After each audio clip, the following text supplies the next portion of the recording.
Good morning. I'm Leslie Ann for This Week in Central New York, and joining me, Kelly Rudd.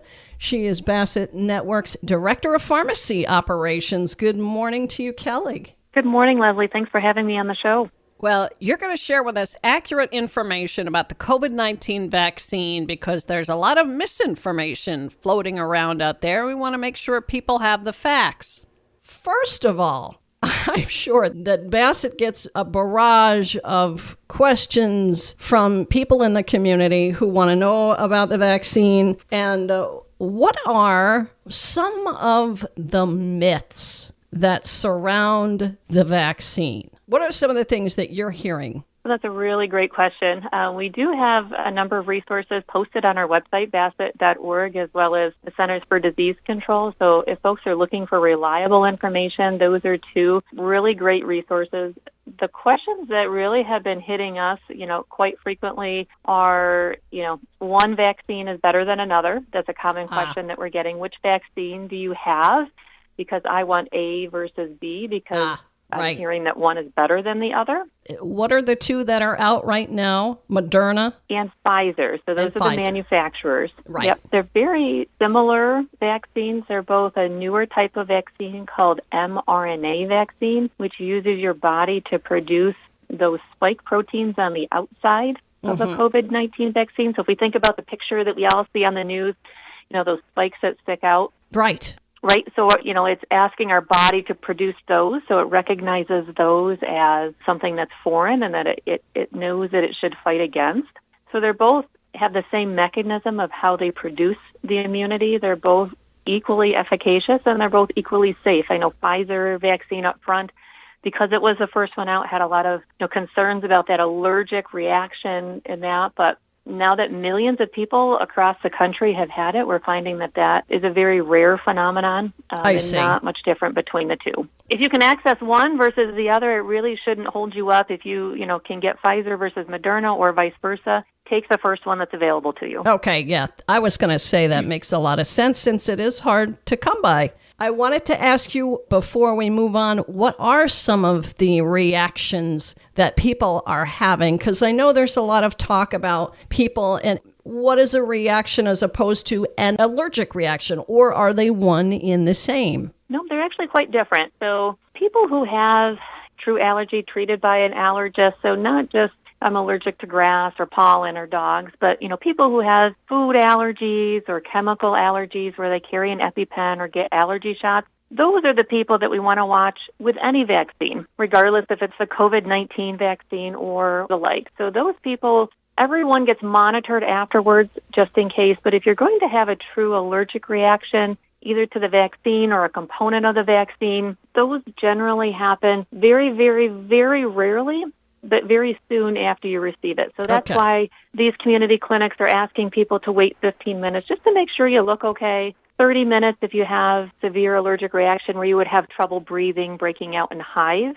Again, very, very rare, and that fear shouldn't hold anybody from having the vaccine, especially if you've never had allergy trouble before. Common side effects that we're seeing are what you would get after pretty much any vaccine. So think about a tetanus shot or think about your flu shot. Your arm feels sore. You feel kind of blah for a day or so afterwards. Right. Maybe a very low-grade fever. Those are all really good signs, actually, because it's your immune system saying, hey, I don't like this, and I'm going to help you protect yourself and create lasting immunity to this. Right, because there are various reports floating around about people having a variety of different reactions from receiving it. And it's my understanding now, this was something I was told along the way because I did test positive for COVID-19. Of course, quarantined myself away for a couple of weeks. And good woman. Yeah, it was fun. I was one of the lucky ones who had a very mild case of it, but I was told by someone from the New York State Department of Health, because they check on you, that folks who are receiving that have the COVID-19 in their system, and apparently it lasts for 3 months, 90 days in your system. Is that correct? So 90 days is about the average. And what that 90 days represents is when we have an infection, our body creates antibodies. And those are the guys that run around in our system and identify that COVID vaccine later on. Their life once one is made, is about 90 days. I so see. Presuming you never make another one, you would have active immunity, the average person, for about 90 days. I gotcha. So your chances of getting reinfected because you've actually had COVID-19 are very low in that first 90 days, is what we're finding, because you do have those natural circulating antibodies. Right. Now, another piece of that information that I was told, and correct me if this sounds right to you, that if you've had it, maybe you don't even know. Maybe you were asymptomatic, and then you get the vaccine for COVID-19. I've been told by health workers that you could possibly get a worse reaction to the vaccine than you might have if you didn't have it in your system. Is that true? So that could be possible, right? Because you already have some antibodies to it. So the vaccine is creating a mock infection. You cannot get sick, and I think that's the other important myth from this, is you cannot get COVID-19 from getting the vaccine. Gotcha. There's no virus at all in this vaccine. So it sounds like people are interpreting reaction to the vaccine as, oh, I've got it. It's an immune response. So if you have, natural antibodies already, and it's, looking like, ooh, there's a spike protein from COVID-19, your body will react and your immune system will do exactly what it's designed to do. You'll get potentially a low-grade fever. You will feel kind of lousy for a very short period of time, usually just, a handful of days, if that, because your body is going into reaction mode to say, I'm going to keep you healthy. Yeah, right. And this is somewhat also what we're experiencing after the second dose is the same phenomenon, right? After the first dose, we're building up antibodies. The second dose is the booster. So we're reintroducing that production of the spike protein again. And after the second one, it is possible for people to feel more of a reaction. So more arm tenderness, maybe even some redness in the area. Again, that low-grade fever, runny nose, very short-lived. But that's a great sign. That's your immune system showing that it's working, that it has built up that immunity. Right. And it's important for people to be aware of these types of reactions to the vaccine. We don't want people thinking, oh, they're sick now.